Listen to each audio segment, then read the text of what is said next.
नमस्कार। आप सभी का हमारी ऑनलाइन क्लास में बहुत बहुत स्वागत। हम अब तक कारकों का अध्ययन कर रहे थे और कारकों में हम अधिकरण कारक सप्तमी विभक्ति का अध्ययन कर रहे थे। उसके अंतर्गत हमने आधारोऽधिकरणम सूत्र पढ़ा और सप्तम्यधिकरणे सूत्र पढ़ा। उसके बाद हमने आधार की बात की थी कि आधार कितने प्रकार का होता है।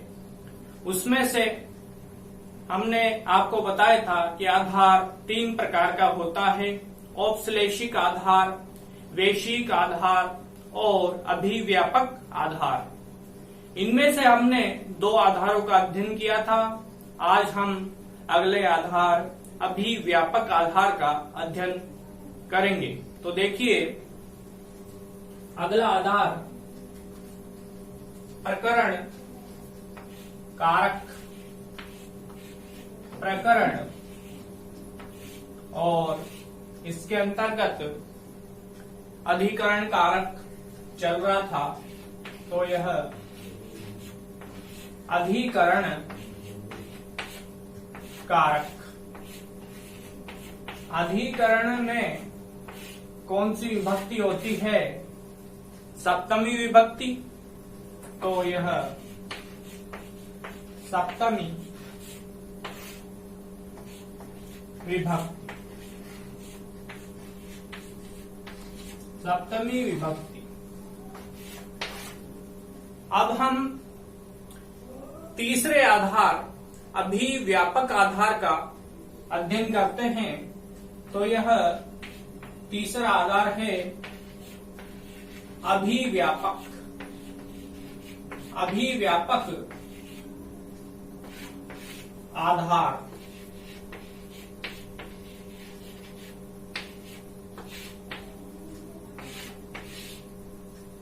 अब अभिव्यापक आधार किसे कहेंगे, यह जानते हैं।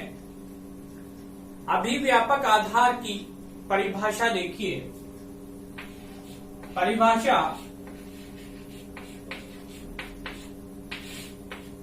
अभिव्यापक आधार सार्वभौमिक सत्य वाले आधार को अभिव्यापक आधार कहते हैं। सार्वभौमिक सत्य वाले, सार्वभौमिक सत्य वाले आधार को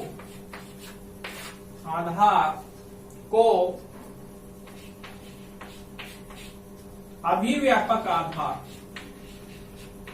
अभिव्यापक आधार, कौन सा आधार? अभिव्यापक आधार कहते हैं।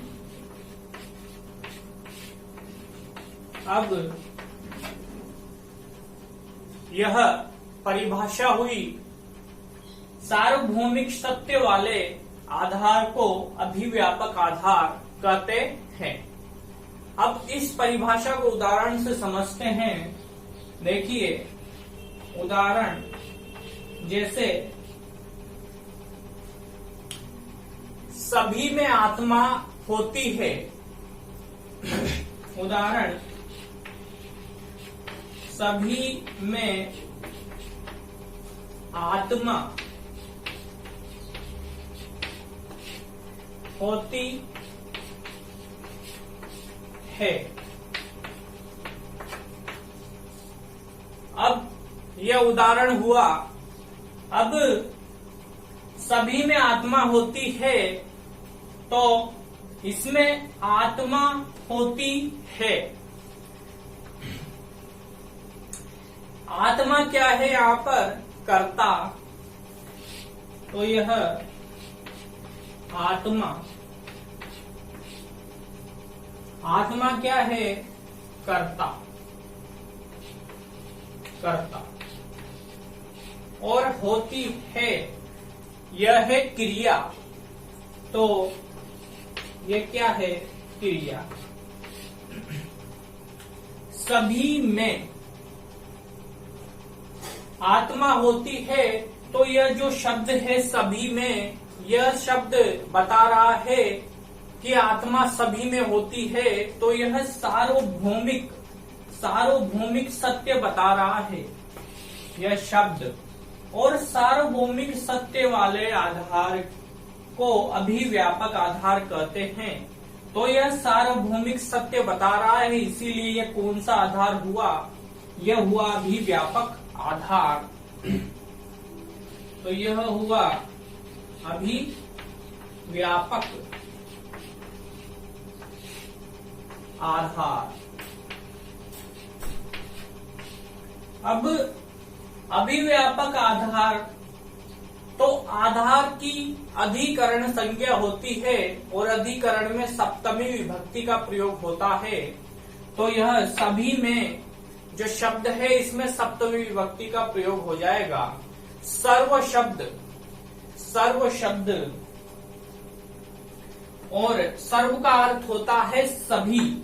तो सर्व शब्द का सप्तमी विभक्ति एक वचन बन जाएगा सर्वस्मिन। यह बना सर्वस्मिन, इस प्रकार से।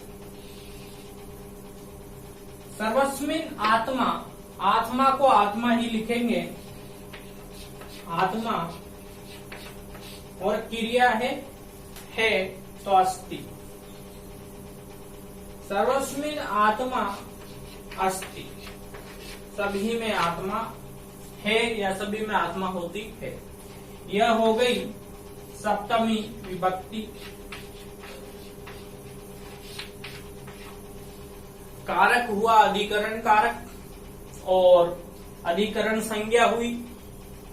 इस प्रकार से यह तीसरा आधार हमने समझा, यह क्लियर हुआ। अब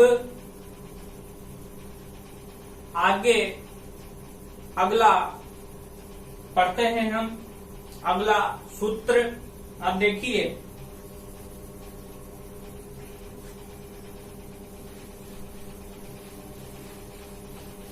अगला सूत्र है यतश्च निर्धारणम। अधिकरण कारक का अगला सूत्र यतश्च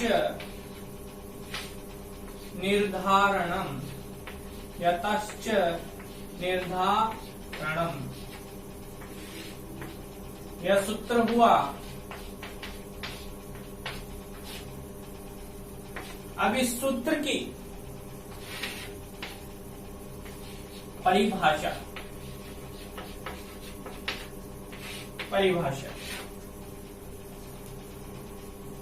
अब देखिए यह सूत्र क्या कार्य करता है। तो यह सूत्र कहता है कि किसी जाति, गुण,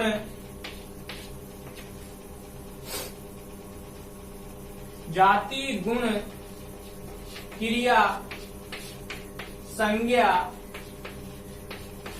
के माध्यम से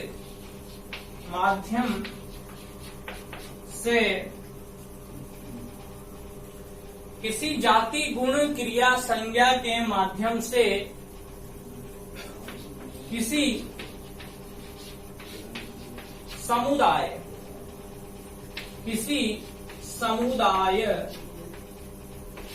से अलग होने पर, किसी समुदाय से अलग होने पर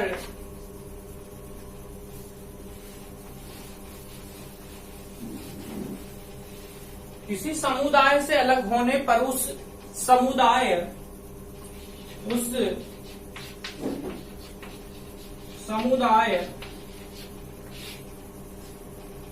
वाचक शब्द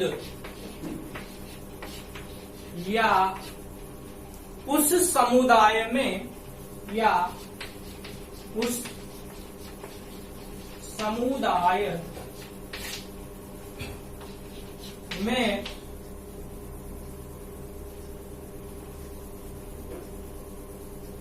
षष्ठी और सप्तमी दो विभक्तियां होती है, षष्ठी और सप्तमी। तो षष्ठी और सप्तमी विभक्ति होती है।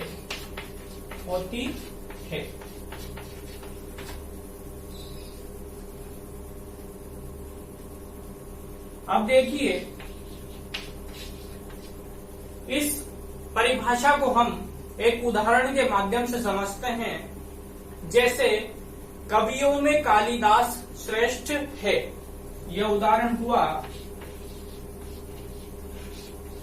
कवियों में कालिदास, कौन? कालिदास श्रेष्ठ है।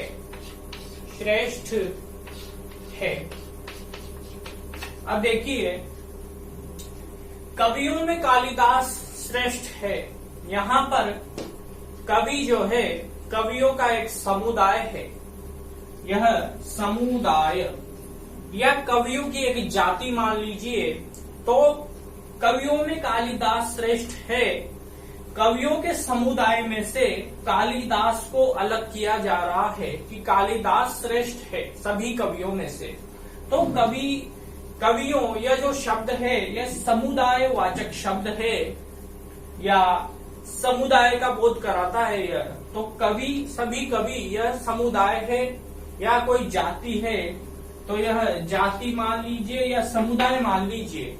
इसीलिए समुदाय वाचक शब्द या उस समुदाय में षष्ठी और सप्तमी विभक्ति का प्रयोग होता है। तो यहाँ पर कवियों में यह जो शब्द है इसमें षष्ठी और सप्तमी दोनों विभक्तियों का प्रयोग हो जाएगा। तो अब देखिए, कवियों में, तो यह वाक्य बन जाएगा कवि नाम और कविशु। कवि नाम कविशु कालिदासः।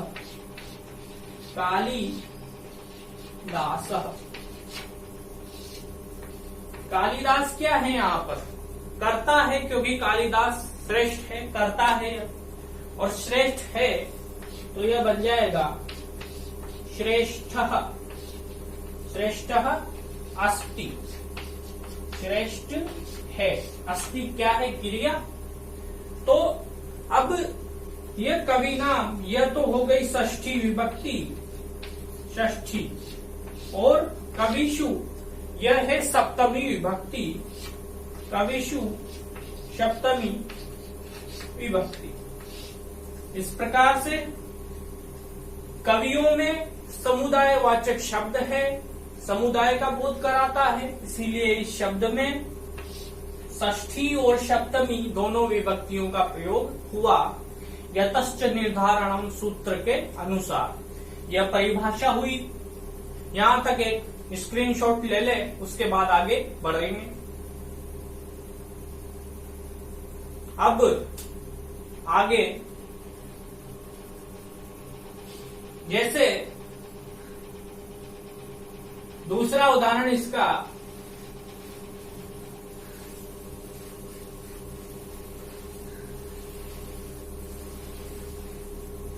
गायों में, उदाहरण,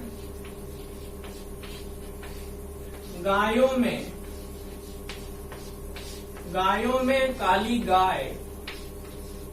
कौन सी गाय? काली गाय। गायों में काली गाय बहुत दूध देने वाली होती है, बहुत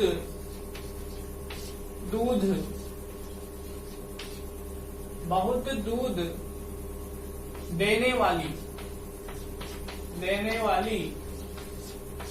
होती है। यह वाक्य हुआ।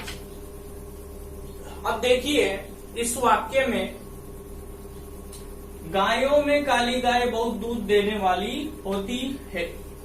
अब काली गाय जो है, इस काली गाय का गुण है कि यह बहुत दूध देने वाली होती है।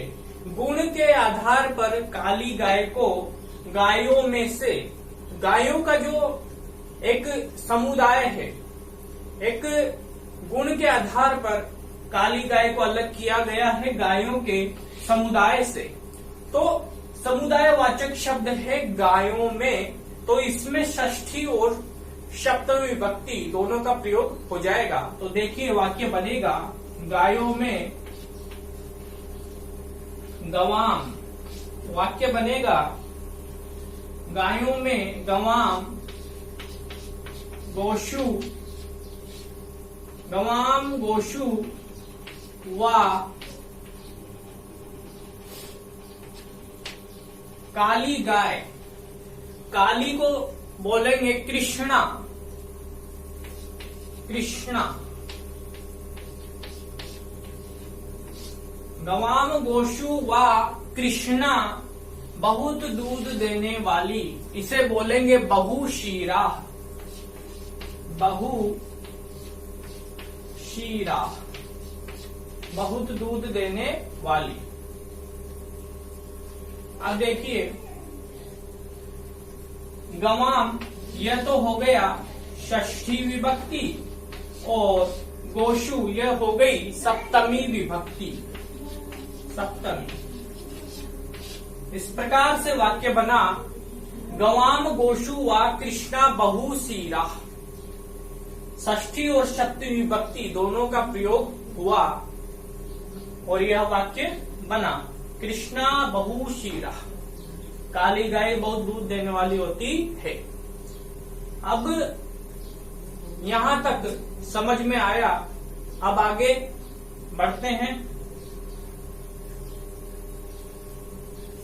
अब अगला सूत्र, अगला सूत्र है साधुआ, साधु प्रयोगे च। अगला सूत्र है साधुआ, साधु प्रयोगे च। यह सूत्र है अगला अधिकरण कारक का। इस सूत्र में साधुआ, साधु, साधु और असाधु दो शब्द हैं। तो देखिए साधु, साधु का अर्थ होता है सज्जन। साधु का अर्थ क्या हुआ? सज्जन। और असाधु, असाधु का अर्थ होता है दुर्जन। असाधु, इसका अर्थ हुआ दुर्जन।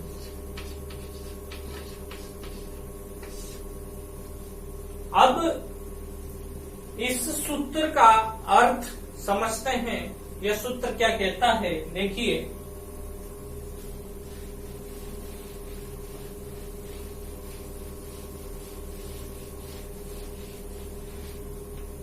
इस सूत्र का अर्थ साधु और असाधु दो शब्द। यह सूत्र कहता है साधुआ साधु प्रयोगे च, साधु और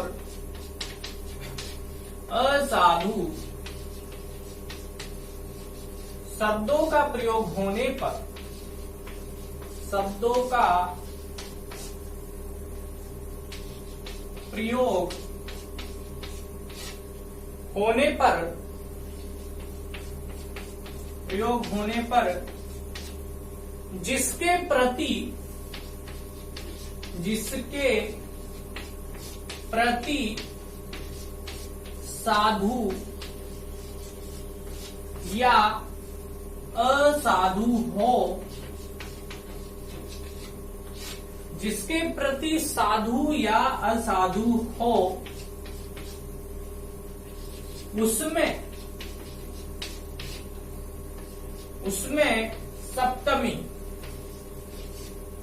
जिसके प्रति साधु या असाधु हो उसमें सप्तमी विभक्ति का प्रयोग, सप्तमी विभक्ति का प्रयोग होता है, होता है। अब देखिए यह अर्थ हुआ साधुआ साधु प्रयोगे च सूत्र का। यह अर्थ हुआ साधुआ साधुआ साधु प्रयोगे च, इस सूत्र का अर्थ हुआ है। अब इस अर्थ को, इस परिभाषा को उदाहरण से समझते हैं। तो देखिए उदाहरण, जैसे कृष्ण माता के प्रति साधु है, यह उदाहरण लिया हमने। कृष्ण माता, माता के प्रति कैसा है? साधु है, साधु है। और साधु का अर्थ क्या था? सज्जन। कृष्ण अपनी माता के प्रति सज्जन है, साधु है। अब देखिए कृष्ण क्या है यहां पर? कर्ता। कृष्ण क्या है? कर्ता। और साधु है, तो है क्या है यहां पर? है, यह है क्रिया। है क्या है? क्रिया। अब साधु है तो साधु शब्द का प्रयोग किया गया है और माता के प्रति है साधु। तो अब देखिए यहां पर साधु और असाधु शब्दों का प्रयोग होने पर तो इस वाक्य में साधु शब्द का प्रयोग किया गया है। जिसके प्रति साधु या असाधु हो, तो कृष्ण माता के प्रति, माता के प्रति साधु है, यह बात भी इस वाक्य में हो गई। तो जिसके प्रति साधु या असाधु हो उसमें सप्तमी विभक्ति का प्रयोग होता है। तो माता के प्रति साधु है और जिसके प्रति साधु हो उसमें सप्तमी विभक्ति का प्रयोग होता है। तो माता के प्रति साधु होने के कारण माता इस शब्द में सप्तमी विभक्ति का प्रयोग हो जाएगा। यह इतनी सी बात जो है यह सूत्र कहता है, महत्वपूर्ण सूत्र है। तो अब देखिए करता है कृष्ण, तो यह बन जाएगा कृष्ण। यह क्या बन जाएगा? कृष्ण। और साधु है तो यह साधु, साधु। और है क्रिया है तो अस्ति, अस्ति। अब माता, इसका सप्तमी विभक्ति का रूप होता है मातरी, तो यह बनेगा मातरी। इस प्रकार से यह हो गई सप्तमी विभक्ति, सप्तमी विभक्ति का प्रयोग हो गया। तो कृष्ण मातरी, कृष्ण मातरी साधु अस्ति, कृष्ण माता के प्रति साधु है। अब साधु शब्द का यहाँ पर क्या हुआ? योग हुआ है। साधु शब्द के योग में जिसके प्रति साधु हो उसमें सप्तमी विभक्ति का प्रयोग होगा। यहाँ तक पूरी अच्छे से समझ में आया। अब आगे बढ़ते हैं, इसका दूसरा उदाहरण देखते हैं। तो यहाँ तक लिख लें।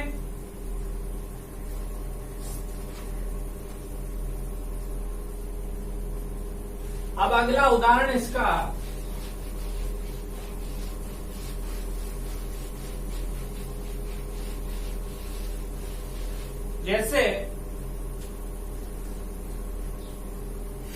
जैसे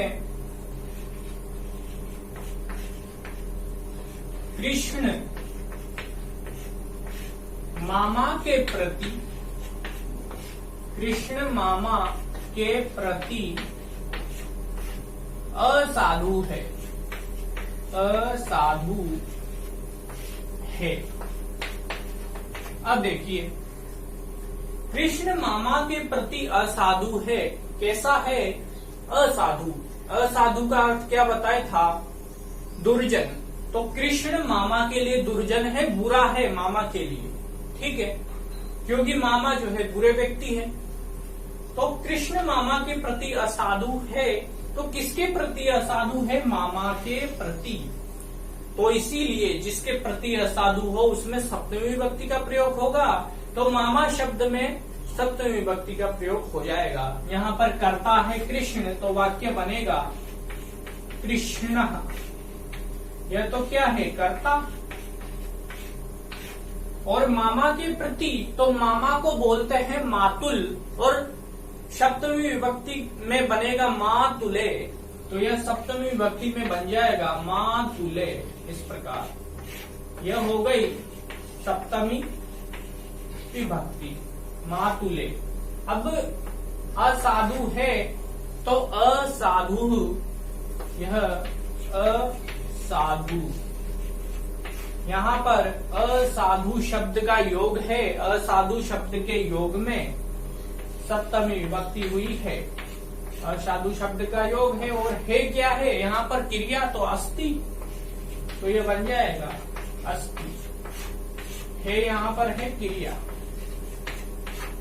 इस प्रकार से यह वाक्य बना कृष्ण मातुले असाधु अस्ति, कृष्ण मामा के प्रति असाधु है।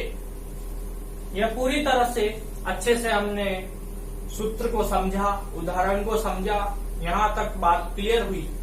अब आगे की बात करते हैं। तो देखिए,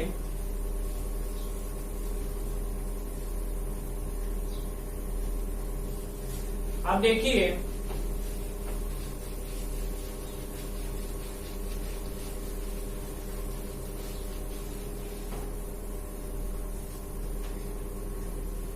हमने कारकों का अध्ययन किया, बहुत ही विस्तार से अच्छे से सभी को समझा। कारक प्रकरण आज पूरा हुआ।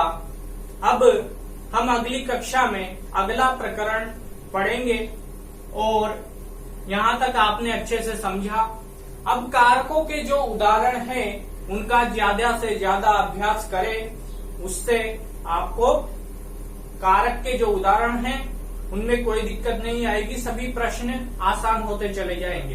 तो ज्यादा से ज्यादा अभ्यास करना है कारकों के उदाहरणों का। यह प्रकरण आज पूरा हुआ, समाप्त हुआ।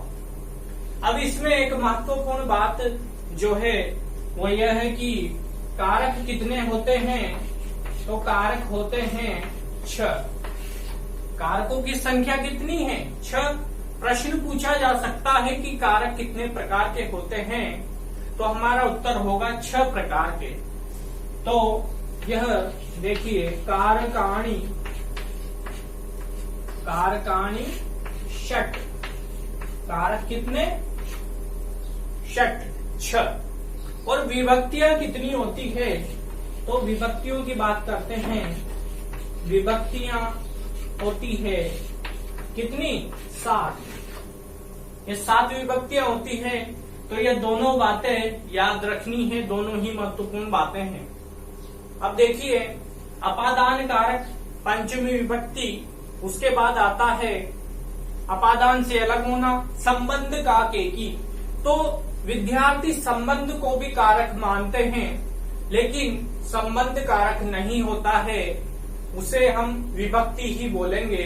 तो उसकी बात करने जा रहे हैं। संबंध का भी वह प्रश्न पूछ लेता है, तो कैसे? देखिए, अब इसे लिख लें।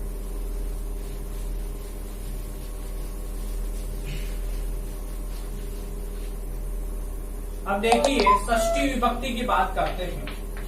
षष्ठी विभक्ति,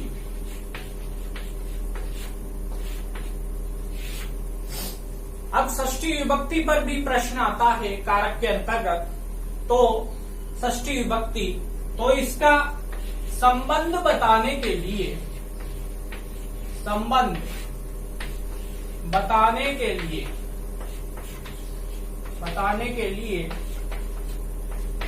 षष्ठी विभक्ति का प्रयोग किया जाता है। षष्ठी विभक्ति का प्रयोग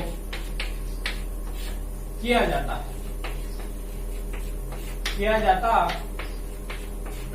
है। अब संबंध को बताने के लिए षष्ठी विभक्ति का प्रयोग किया जाता है। तो अब इसके उदाहरण देखिए। उदाहरण जैसे रामस्य पुस्तकम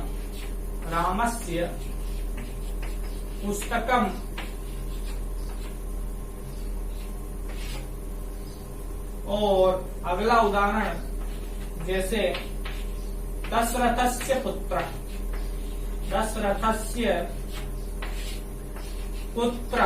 दशरथ का पुत्र। अब देखिए यहाँ पर रामस्य पुस्तकम, राम की पुस्तक, राम और पुस्तक का आपस में संबंध बताने के लिए इस राम शब्द में षष्ठी विभक्ति का प्रयोग किया गया है। राम की पुस्तक। ऐसे ही दूसरे उदाहरण में दशरथस्य पुत्र, दशरथ का पुत्र। संबंध बताने के लिए, दशरथ और उसके पुत्र का संबंध बताने के लिए दशरथ शब्द में षष्ठी विभक्ति का प्रयोग किया गया है। इस प्रकार से षष्ठी विभक्ति का प्रयोग किया जाता है।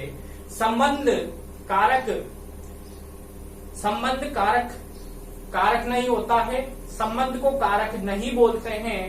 संबंध को केवल षष्ठी विभक्ति से ही दर्शाया जाता है। केवल षष्ठी विभक्ति ही बोलेंगे, संबंध कारक नहीं होता है। इसीलिए 6 कारक होते हैं और षष्ठी विभक्ति का इस प्रकार से प्रयोग किया जाता है। तो यह हो गई षष्ठी विभक्ति। अब इस प्रकार का उदाहरण देकर के प्रश्न पूछ लिया जाता है और ऑप्शन में देगा वो संबंध कारक और षष्ठी विभक्ति। तो हमें संबंध कारक नहीं लगाना है, हमारा उत्तर होगा षष्ठी विभक्ति। उसमें पूछेगा वो कि दशरथस्य पुत्र, दशरथ शब्द में कौन सा कारक या विभक्ति है, तो हमें संबंध कारक नहीं लगाना है क्योंकि संबंध कारक नहीं होता है। हमें लगाना है ऑप्शन षष्ठी विभक्ति, तब हमारा उत्तर सही होगा। अब यह कारक समाप्त हुए। अब अगला प्रकरण अगली क्लास में पढ़ेंगे। आज के लिए इतना ही। नमस्कार।